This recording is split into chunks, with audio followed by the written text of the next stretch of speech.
Ushbu video ma'lumotlar asosida tayyorlandi. Hech qanday yolg'on ma'lumotlar asosida kontent olingani yo'q. Video kamchiliklari uchun esa uzr so'raymiz. Yo, what's up bro, qandaysiz? Tinchlik bro, nima gaplar o'zida?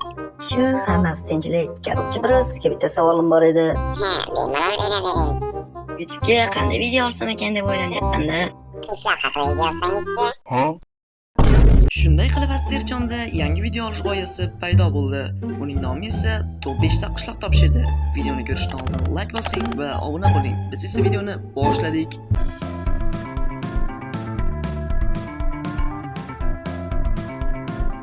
Yo, hello YouTube ahli, sizlar bilan men Astar. Bugungi videomizda esa Minecraftda Top 5 ta qishloq sidlarni ko'rib chiqamiz. Короче, do'stlar, birinchi qishlog'imizning sidi qo'rqinchli qishloq ekan. Hozir esa sizlarga buni to'g'ri yozishni ko'rsataman. Sit bo'limiga kirasiz va qo'rqinchli emas, qo'rqinchli yozlar ekan. Qo'rqinchli qishloq.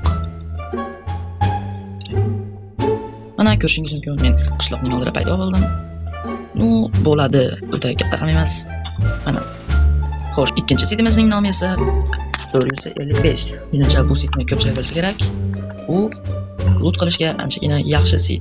Chunki bu nafaqat bitta, balkim bir vaqtning o'zida ikkita qishloq chiqishi mumkin bu yerdan. Mana ko'rishingiz mumkin. Mana bu ikkinchi qishloq, lekin bu unda uncha resurslari boy emas. Mana bu birinchi qishloqning esa resurslari talagina. Maza qilib kuchayib olishingiz mumkin. Do'stlar, uchinchi qishlog'imizning siti esa 309, ya'ni 999 deb yozilar ekan. Mana qishloqning oldida paydo bo'ldik. Bu qishloq ham bo'ladi, uncha ham katta emas ekan. Ozgina, kichkinagina qishloqcha ekan, ixchamgina. Mana bu yerlarni tekshiramiz. Yo'q, mana shu yerda bittagina qishloq bor ekan. Sidi esa 999. Endi esa 4-qishloqni ko'ramiz. Do'stlar, 4-qishlog'imizning sidi esa 3 ta X yoziladi. X. Menimcha buni ham ko'pchilik biladi. Mana bu qishlog'imiz, ochiqchanklar ochilyapti. Bu ham kattagina qishloq, yaxshigina qishloq deb o'ylayman. Mana bu qishloq cho'zilgan, uzun. Va resurslar ham o'ziga yarasha. Masalan, temirchining uyini ko'rsak. Bu yerlar bug bo'lyapti. Qandaydir. Xo'sh.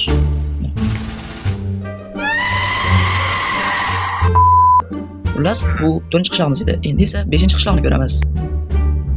Do'stlar, endi 5-qishlog'imizni ko'rsak, uning sidi esa super pig, ya'ni super cho'chqa ma'nosini anglatadi. Hozir mana ko'rdik va yon atrofimizga qarashimiz kerakki, biz botqoqlikda paydo bo'ldik. Ammo to'g'ri yuradigan bo'lsak, tog' etagidagi bir chiroyli manzaradagi qishloqni ko'rishimiz mumkin. Mana bu. Mana bu yerda esa Witchning ham uyi bo'lgan. Avval videolarimizda Witch haqida ham video olganman. Uni o'tib ko'rishingiz mumkin. Bu yerda ham Witchning uyi va tog' etagidagi qishloq ham bor. Minecraft butun o'yinlar ichida yagona legenda o'yin. A few moments later. Do'stlar, sizlar uchun bonus. Mana shu 5 ta sitdan tashqari yana bir sit ham bor. U ham juda yaxshi qishloq. Uni ko'rishingiz mumkin. Sida robot yoziladi va tug'ilasiz. Tug'ilishingizga orqangizga qarasangiz, juda ham kenggina qishloq bor. Bu nafaqat bitta, balkim ikkita qishloq bo'lib cho'zilib ketgan. Mana shu qishloqda juda ham ko'p resurslar mavjud. Bu qishlog'imiz esa bonusga edi. Do'stlar, bu videoning ikkinchi qismi chiqishi uchun obuna bo'ling. Kamida 20 ta like va bu videoning ikkinchi qismi. Kommentariyalarga esa o'zingiz bilgan sitlarni yozib qoldiring. Xullas, ko'rishguncha xayr do'stlar. Sizlar bilan Aster bo'ldi.